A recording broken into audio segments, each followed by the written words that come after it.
This slide presentation will be on drugs.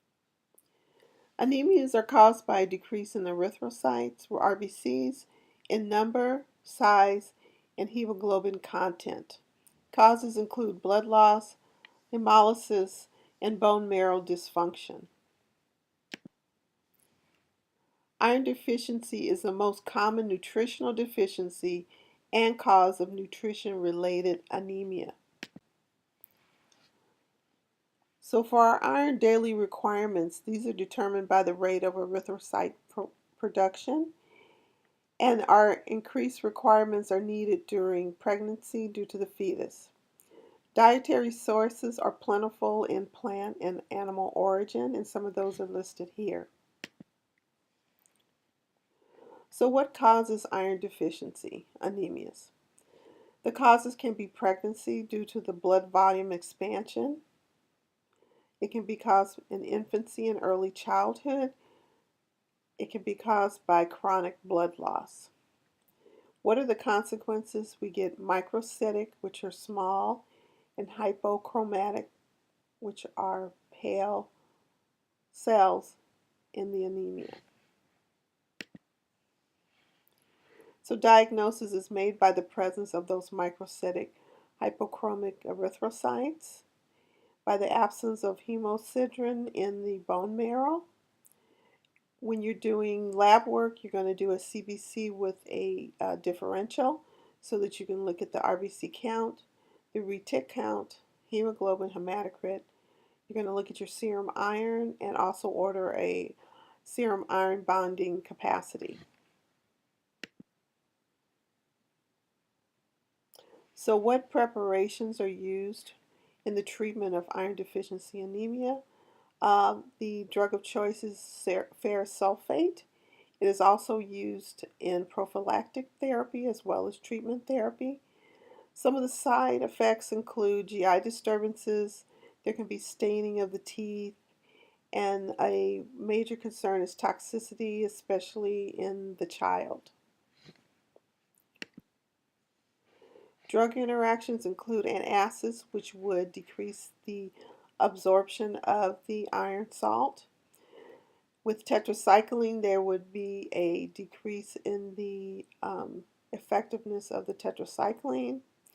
And with ascorbic acid, you would have enhanced absorption, which in a overdose situation would be detrimental. But it can be good if if you have good compliance with the medication. Having the patient take their iron with orange juice will help with absorption and the treatment of their iron deficiency anemia.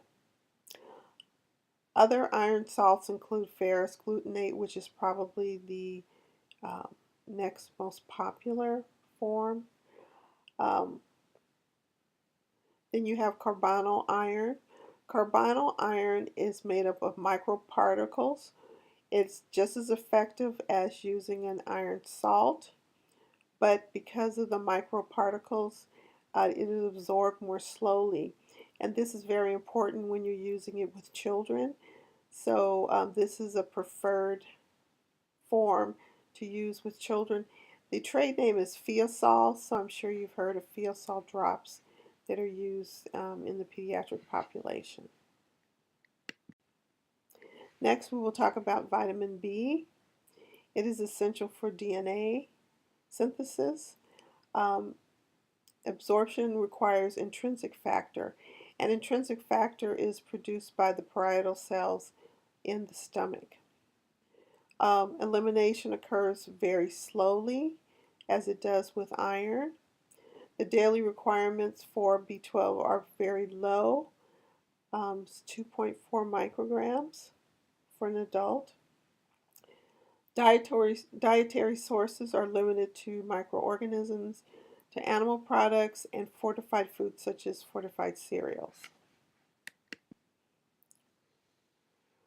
Causes of B12 deficiencies include impaired absorption, and this can be from various sources. It can be from diseases such as celiac or regional enteritis. Can be from an absence of the intrinsic factor, which can be an autoimmune process, or it can be from surgery such as gastric surgery, the gastric bypass surgeries, or any other kind of gastric surgeries which reduce the number of parietal cells. The consequences would be megablastic anemias. There's neurological damage, especially with severe B12 deficiency and GI disturbances, diagnosed with plasma B12 levels and Schilling's test. In the treatment of B12 deficiency, you would use cyanocobalamin. It comes in an oral preparation and a parenteral, which is not IV but is IM or sub-Q, and an intranasal preparation. You typically would use the oral preparations for mild to moderate um, deficiencies, and when you use an oral preparation, um, best is to use something that you can administer sublingually, such as drops or spray, or oral disintegrating tablets. Taking the pill form, the hydrochloric acid on the stomach can make much of the preparation ineffective. For the IM or sub-Q, that would be used primarily with a severe deficiency, and it can also be used with a long-term treatment when there's a problem with absorption and a reduction in parietal cells. So an IM or sub-Q administration would normally be monthly. Intranasal preparations are usually given weekly. They are also used primarily in long-term treatment. A major adverse reaction would be hypokalemia. And again, long-term treatment is due to a lack of intrinsic factor. Treatment would be lifelong. And what are the potential hazards of a folic acid use? Normally, when you're treating a severe B12 deficiency, you would initially give folic acid with the B12. The combination of the two will fairly quickly reverse the hematologic deficiencies on laboratory values.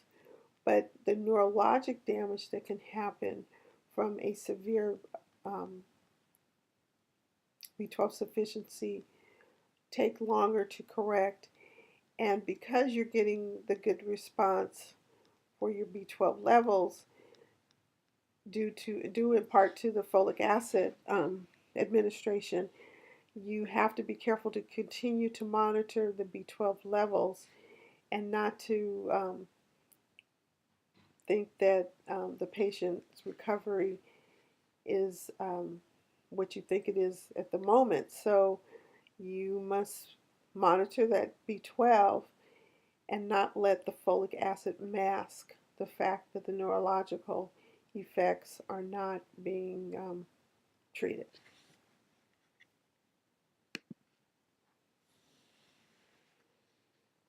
So next we would have folic acid deficiency. Folic acid is essential for DNA synthesis, for replication, and cell division. It is absorbed in the early segments of the small intestine.